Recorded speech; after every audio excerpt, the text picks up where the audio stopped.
Welcome back. Well, if a hospital learns about allegations that one of their employees is sexually assaulting vulnerable patients, do they have to contact police? The answer will surprise you.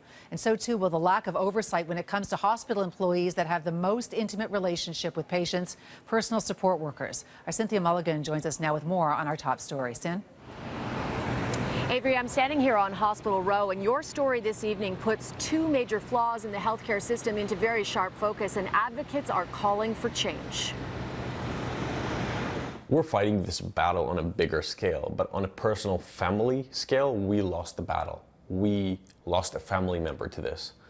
But on a bigger scale, we want to make sure this doesn't repeat itself. A City News investigation has found Sonia Sheridan's family was fighting against a system that has gaps that leaves patients vulnerable. They claim they were told by Mackenzie Hill Hospital that their 90-year-old grandmother was sexually assaulted by a personal support worker who was later charged with a string of sexual assaults against elderly and frail patients. But the hospital did not notify police. In a statement today, the hospital said the patient that first came forward didn't want it reported, saying, "We respect the wishes of patients in matters such as this, and the patient involved did not want police contacted." I'm shocked and outraged that a personal support worker in a hospital should have physically abused patients, and the hospital failed to report the local police department. This case, according to the Advocacy Centre for the Elderly, highlights a critical flaw in the system. If we look at other similar settings, such as long-term care homes, there is a mandatory reporting obligation. I don't see any reason why there shouldn't be a similar obligation on hospitals. But there is another disturbing element to this case. The personal support worker was fired from Mackenzie Health after the hospital launched an internal investigation. But there is no regulatory body for personal support workers.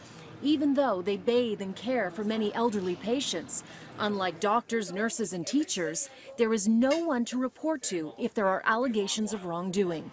The personal support worker was then able to get another job at other agencies, where he was also accused of sexual assault. Advocates have been calling for the province to set up a regulatory body for PSWs for years. There is not enough oversight of PSWs. There's no body to regulate their conduct. There's no body to license them. When you have a bad PSW, there's no oversight of that person. Now, late this afternoon, the Ministry of Health and Long-Term Care sent City News a statement saying they have, quote, an expectation that hospitals will notify police of any potential criminal matters. However, that falls far short of saying it is mandatory. And the personal support worker has maintained his innocence all along. He did plead guilty to one charge of assault. All other charges were dropped.